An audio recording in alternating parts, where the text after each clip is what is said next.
Let's take you out live to Washington, D.C. Of course, one of our top stories.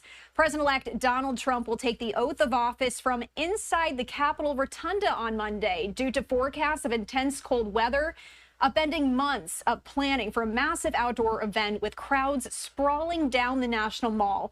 The Rotunda is preparing as an alternative for each inauguration in the event of inclement weather.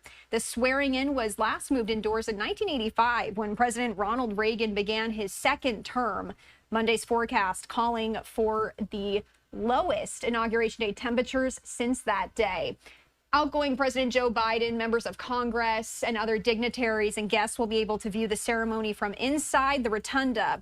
But even if they are standing shoulder to shoulder packing the Rotunda, many will be forced to watch the swearing-in from elsewhere. And of course, there's a lot of security questions here because the U.S. Secret Service, which is leading the planning for the inauguration, said it's working with organizers to adapt its plans for the event due to scheduling changes. The U.S. Capitol Police also saying yesterday that outside ticketed areas at the Capitol would be closed due to the cold weather. So even if people wanted to gather there as Trump takes the oath inside, they won't be allowed to do so. Let's bring in a friend of the show, Ken Gray from the University of New Haven. He is a Homeland Security expert. Thank you so much for joining us this morning.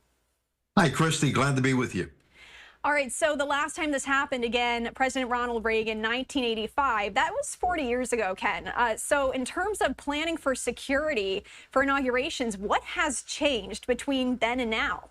Oh, so much has changed. Keep in mind that the people who are in law enforcement now may not have even been born at the time of the last time we saw this as an alternative to a regular inauguration on the outside. So they have to dust off these plans and make changes to them. But nonetheless, Secret Service has this as a contingency plan. They've been planning for this event for months and months now, maybe even up to a year ahead of time for the inauguration. And so they have contingency plans in hand. Now they just have to adapt those contingency plans for this particular event. But as you point out that there has been a lot of changes both on the law enforcement side, also a lot of changes as far as what the terrorists could do if a terrorist group wanted to target this event. Yeah, and what goes through your mind, you know, when you hear that months of planning, all of a sudden they've got just days or hours to rethink an entire security plan? What does that look like? Yeah, that means that there will be gaps, there will be holes that had not been fully brought into their security plan. However, the extreme cold will also work to the advantage of law enforcement because it's going to be so cold out there that you're not going to have these huge groups that were being planned for an outdoor event. And so that at least will work to the advantage of law enforcement. There are 25,000 law enforcement and military members that will be there to provide support to this event. So you have a huge number of people that'll be involved with this. That being said, we saw down in New Orleans with the attack there here just recently that a person can use something as every day as a vehicle to turn it into a weapon, and consequently the law enforcement will have to surge to that event, will have to adapt quickly to that event. They're not planning to allow cars into this area, but as the plans are changing to move the event indoors, that might offer an opportunity to a terrorist group to take advantage of this. When I say terrorist groups, we're talking about international terrorist groups. We're talking about domestic violent extremists.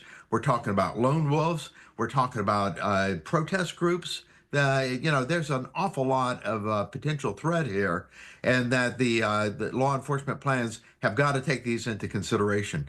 This is a national special security event, an NSSE. U.S. Secret Service is in charge of this, so U.S. Secret Service is the one that will sign off on any further changes to the plans for this event. And Ken, you said now that there are so many holes to think about, right? And I also wanted to mention here that we did hear from President-elect Donald Trump. In a post, he said that Capital One Arena, where he's holding a Sunday afternoon rally. It's going to be open again on Monday for viewing of the historic event. Trump also saying the arena is going to host the presidential parade, and he said he's going to join the crowd at Capital One after he takes that oath. In some ways, though, Ken, is it safer that this is all being held indoors instead of, him riding down the street from the Capitol to the White House? Yeah, it will be easier to secure the event inside the Capital One arena than it would be if he was outdoors, which offers the opportunity of snipers at a distance or somebody crashing into the event with a vehicle, like we saw in New Orleans. So that is an advantage to have it there at Capital One arena. President Trump plans to have a rally there tomorrow for his supporters there at Capital One Arena, and then they're going to use it for the post-inauguration parade event. How that will play out, I don't know the details, but he does plan to go there after the inauguration for the replacement for the parade, so that his supporters can cheer him on there within the Capital One Arena.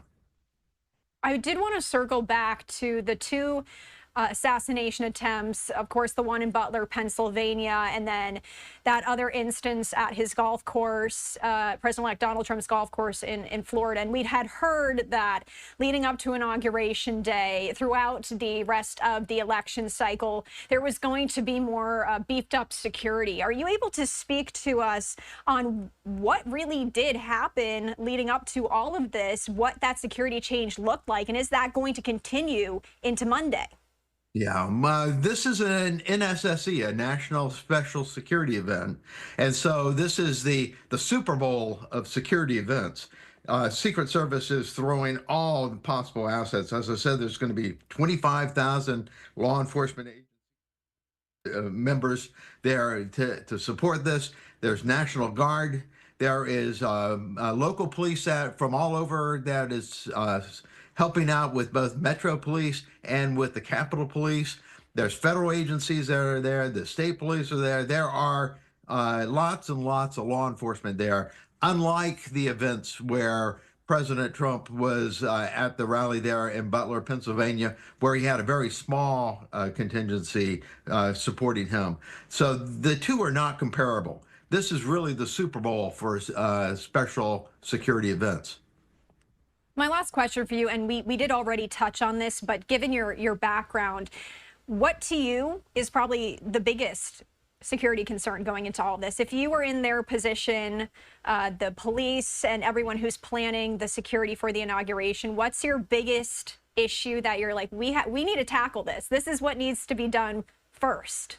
Well, I think the biggest threat to this event is potentially either Iran, who very much wants to get revenge for President Trump's action against General Soleimani, that they have vowed that they were going to get revenge for that. And so I think Iran has the IRGC. They also have many different terror groups that act as proxies for them. And we've had a wide open southwest border. And so who knows who has come into the country in preparation for this event. And in addition to that, Al-Qaeda has really grown as once again as a threat. When we left Afghanistan, Al-Qaeda has now training camps throughout Afghanistan, and they have support throughout the world. They have a presence in just about every country around the world.